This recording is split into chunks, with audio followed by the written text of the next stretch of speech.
Okay, we are going to work on 4.1, ready, set, go, 11B, 12, and 13, and then also retrieval 2. They all link together, so that's why I'm doing them in one big video. So it says, write the equation of the horizontal asymptote for each of these equations, right? And so the very first thing that I want to remind you of is what the horizontal asymptote is. So I'm going to show you up here because some of these equations appear down there. So if you look at this function here, this guy here, you can kind of see an asymptote right there, meaning this looks like it's flat and it's getting to be equal to this one number, but it's not actually equaling that number. So let me just show you this one. So this one looks, actually, let's go on this side. So I will start off with, I don't know what number here. Let's do this one. It says 2 to the x minus 3. If you remember what 2 to the x looks like, this is what 2 to the x looks like right here, this guy. But then we subtract 3. What does that minus 3 do to your whole function? What does this minus 3 do to your whole function? Yeah, it moves it down 3. Boom, boom, boom. It moves it down 3 floors. So no, no, no, no, no, yes, right? This is it right here. So if you look at this, right, and you're looking at the asymptote of this, it's this guy right here, right? So it's this guy, let me get to him. It's this guy right here at x equals -3, right? And then I show you this equation. The equation is 2x minus 3. Where do you see this asymptote here? Which is basically question 12. Question 12 asks you, where do you find the asymptote in the equation? Do you see it? Where do you see this asymptote here? Yeah, you guys are like, it's that big old -3, Ms. Johnson. Exactly. So really quick question. Is that the same? This one right here. Do you see this one? Is this going to have the same asymptote as this one? Is C going to have the same asymptote as this one? Everyone says, no, Ms. Johnson. What does this -3 do to this function versus this -3? Here, you said moves down 3. Here, what would this one do?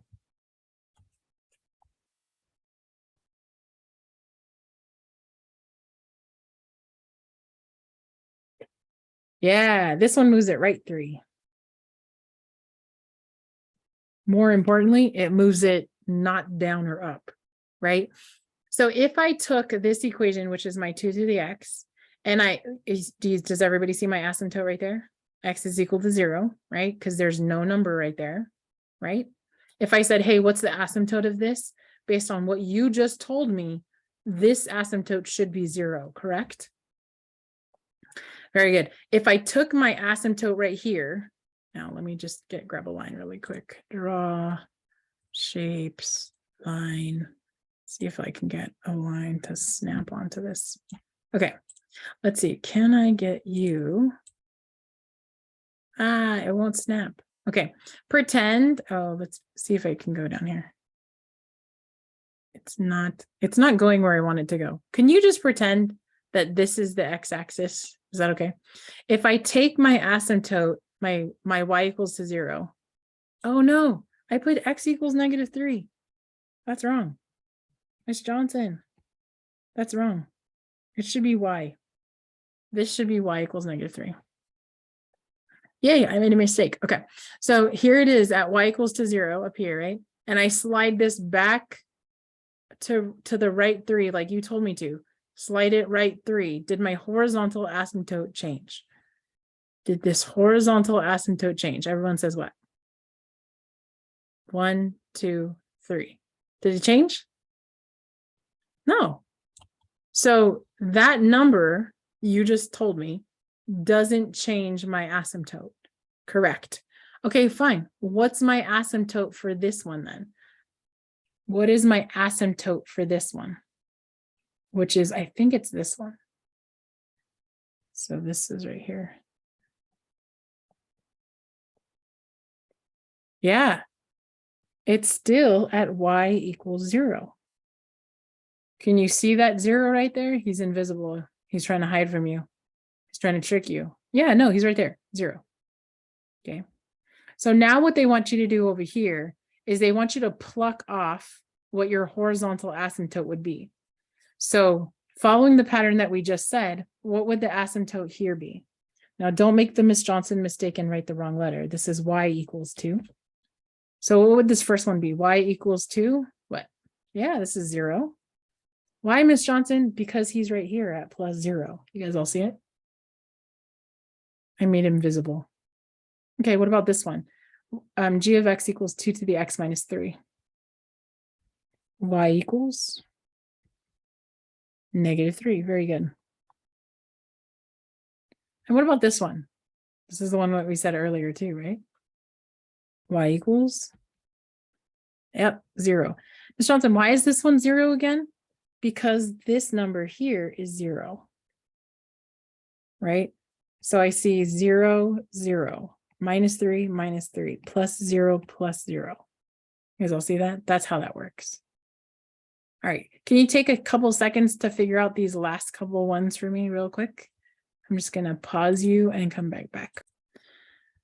Okay, so what did you get for this one? What was your horizontal asymptote for these 3? Oops, I'm still in highlighter mode.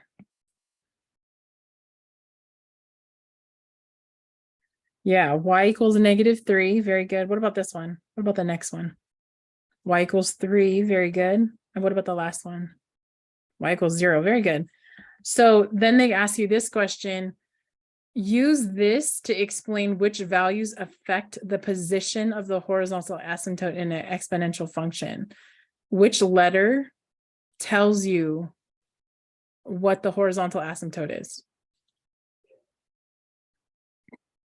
Yeah, exactly. It's K. Whatever K is, that's your horizontal asymptote. Got it? Very good. Okay. Why does an exponential function have a horizontal asymptote? So again, if you look at this, 2 to the x, right? And you have this function that looks like this.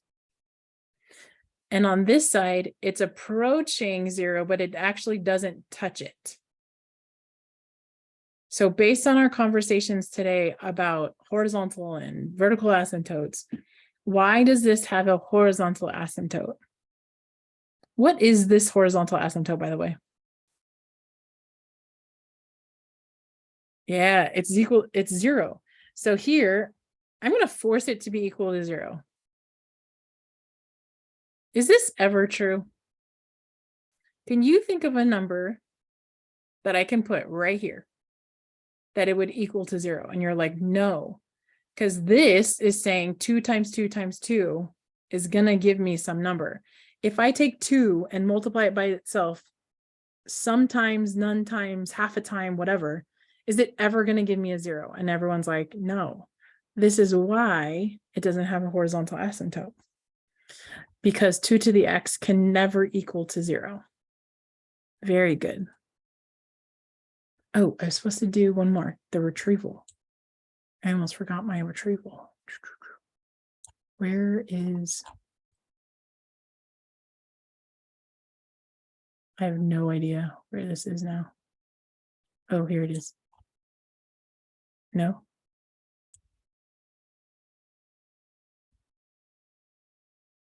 Here?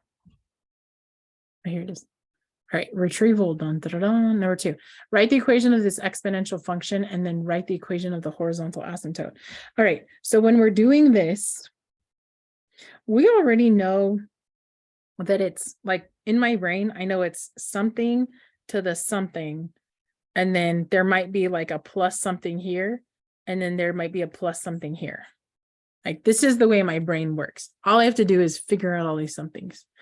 Okay, so the very first thing, because we just talked about horizontal asymptotes, in this picture, what is our horizontal asymptote?